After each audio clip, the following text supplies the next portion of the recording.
COVID situation poses a grave challenge, not just to funding environment, but more broadly to the business environment itself, the overall economy.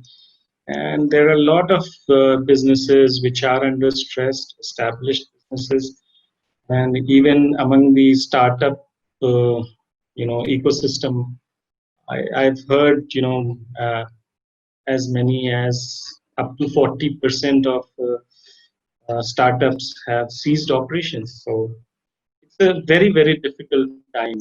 And which kind of, and that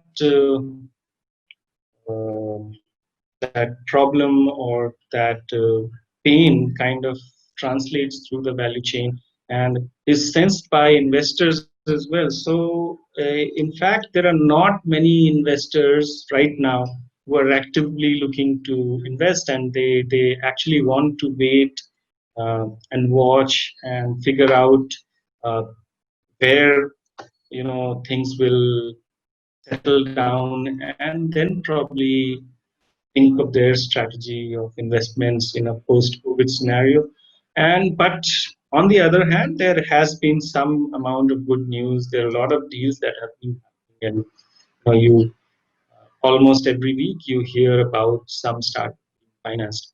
But caution, or remember that many of these investments which are happening now, they were in the making before the COVID or pre-COVID situation.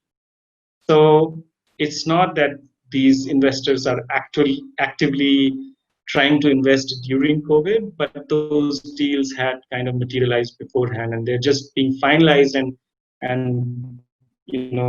being announced to the public right now. So it is difficult. Of course, the COVID situation has also thrown up some opportunities, and that is kind of sector specific.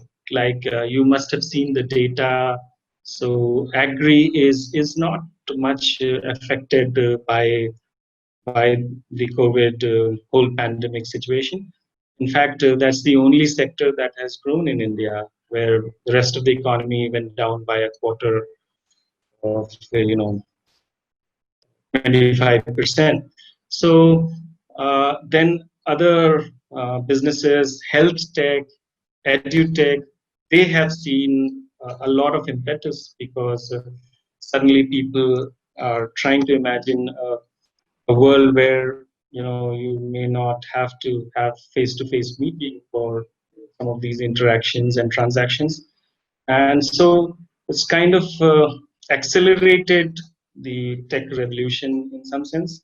So sector specific, yes, money is available for health tech, edu tech, agri tech, uh, and even in agri, infrastructure in general. But overall funding scenario remains tough. But my sense is that it should revive in the next 12 to 18 months. And right now, there will be a lot more opportunities in the consolidation